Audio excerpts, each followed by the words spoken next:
Bienvenido al curso superior de Cardiología 2020-2021 del Colegio de Médicos de la Provincia de Buenos Aires, Distrito 5, Luján.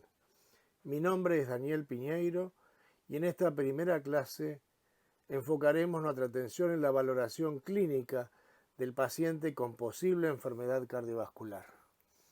En esta primera clase nos dedicaremos a la anamnesis. Como hemos comentado previamente, existen diferentes situaciones que pueden gatillar la insuficiencia cardíaca aguda. Es imprescindible preguntarse sobre cuál es la causa de descompensación de nuestro paciente. Acá la Sociedad Europea de Cardiología ha resumido las principales causas de desencadenamiento de insuficiencia cardíaca aguda: el síndrome coronario agudo, las arritmias, particularmente la fibrilación auricular, la hipertensión arterial, infecciones, particularmente las respiratorias, la falta de adherencia al tratamiento, las bradiarrítmicas, sustancias tóxicas como el alcohol, drogas. También hemos insistido mucho en la cantidad de drogas que producen o exacerban la insuficiencia cardíaca, enfermedad pulmonar obstructiva crónica, embolia de pulmón, complicaciones de la cirugía, situaciones de estrés emocional que aumentan la descarga simpática, alteraciones metabólicas. Hay que tener en cuenta la disfunción tiroidea, particularmente en los pacientes que reciben algunas drogas como la amiodarona, accidente cerebrovascular y situaciones de insuficiencia cardíaca, de enfermedad coronaria aguda, ya sea que presenten o no alteraciones mecánicas. Ante un paciente con insuficiencia cardíaca aguda, conviene preguntarse si el paciente está congestivo o está hipoperfundido. Los signos de congestión serán la congestión pulmonar, la disnea, los edemas, la turgencia yugular, la hepatomegalia, el reflujo hepatoyugular, la presencia de ascitis. Y los signos de hipoperfusión serán pacientes que tengan extremidades frías, oliguria, confusión mental, mareos o un pulso pequeño. Tomando en cuenta estas dos variables, congestión e hipoperfusión, podríamos clasificar a nuestros pacientes en pacientes, desde el punto de vista congestivo, en secos o húmedos, y desde el punto de vista de la hipoperfusión, en fríos o calientes. Entonces tenemos un paciente, por ejemplo, que está congestivo y que está hipoperfundido. Es un paciente que está caliente y húmedo. Otro paciente está seco y frío, es decir, que no tiene congestión y está hipoperfundido. El ubicar a nuestro paciente en alguno de estos cuatro cuadrantes nos va a permitir ordenarnos desde el punto de vista terapéutico.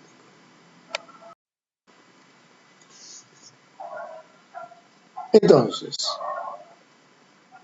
los signos que debemos utilizar, simplemente para tenerlo claro, serán ortopnea, disnea, etcétera, turgencia yugular. Hipotensión lo llamaremos cuando haya una sistólica abajo de 90 milímetros de mercurio, bradicardia cuando haya frecuencia cardíaca abajo de 40 y taquicardia arriba de 120, taquipnea arriba de 25, disminución de la saturación cuando esté por debajo de 90%, que es una desaturación importante porque lo normal es tener arriba de 95, hipoxemia cuando la presión parcial de oxígeno determinada en una muestra sanguínea muestre que está por debajo de 80 milímetros de mercurio, hipercapnia cuando esté por encima de 45 milímetros de mercurio la presión parcial de dióxido de carbono, hipoxemia grave cuando esté por debajo de 60 milímetros de mercurio la presión parcial de oxígeno, acidosis cuando el pH esté por debajo de 7.35, elevación del lactato cuando esté por encima de 2 milimoles por litro, y oliguria cuando la diuresis sea menor a medio mililitro por kilo y por hora. Entonces, para ubicar en los cuadrantes a nuestros pacientes tenemos que usar esta definición en los términos, porque a veces existe confusión y uno puede decir el paciente está taquicárdico cuando tiene 110 por minuto, que corresponde a la definición clínica de taquicardia, pero no a lo que llamamos taquicardia en este contexto de insuficiencia cardíaca aguda. Entonces, el algoritmo que uno puede utilizar es, primero, el paciente concurre a la guardia y uno sospecha de insuficiencia cardíaca aguda. La primera pregunta es, ¿está en shock cardiogénico? Entonces ahí lo que necesita es soporte circulatorio, farmacológico y mecánico. La segunda pregunta es, ¿está en insuficiencia respiratoria? Entonces, si la respuesta es positiva, ahí lo que necesita es oxigenoterapia. Puede ser ventilación no invasiva o aún ventilación invasiva.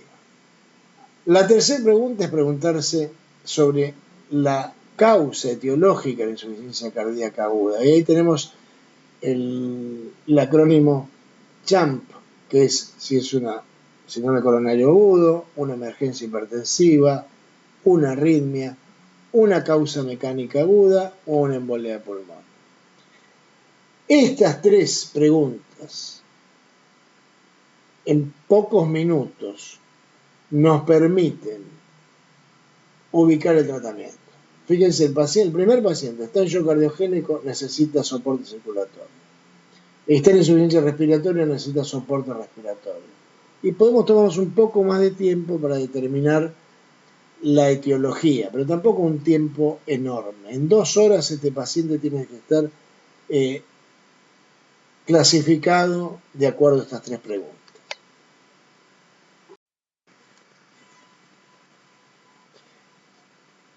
Uno de los grandes avances que ha tenido la cardiología es la determinación de los biomarcadores y particularmente la situación de insuficiencia cardíaca del péptido natriurético. Entonces es importante que, sobre todo en la circunstancia aguda, esto pueda ayudarnos al diagnóstico de insuficiencia cardíaca, pero existen algunas situaciones de confusión. Entonces, el péptido natriurético va a estar elevado fundamentalmente en la insuficiencia cardíaca, pero también puede estar elevado en síndromes coronarios agudos, en la embolia de pulmón, en miocarditis, en presencia simplemente de hipertrofia del ventrículo izquierdo, en miocardiopatías hipertróficas o restrictivas, en enfermedades valvulares, congénitas, arritmias, contusión cardíaca, postcardioversión, procedimientos quirúrgicos cardíacos o hipertensión pulmonar. Entonces, hay que excluir todas estas causas para quedarnos con la insuficiencia cardíaca. Por otro lado, causas no cardíacas de elevación del péptido natriurético. La edad avanzada, el accidente cerebrovascular isquémico, la hemorragia subaracnoidea, la insuficiencia renal o hepática, síndromes paraneoplásicos, la enfermedad pulmonar obstructiva crónica, infecciones graves, quemaduras graves, anemias o anormalidades metabólicas o hormonales. De modo tal que ante un paciente con sospecha de insuficiencia cardíaca, el péptido natriurético va a ser muy útil, pero requiere la consideración de todos estos diagnósticos diferenciales para no cometer el error de considerar insuficiencia cardíaca situaciones que no lo son.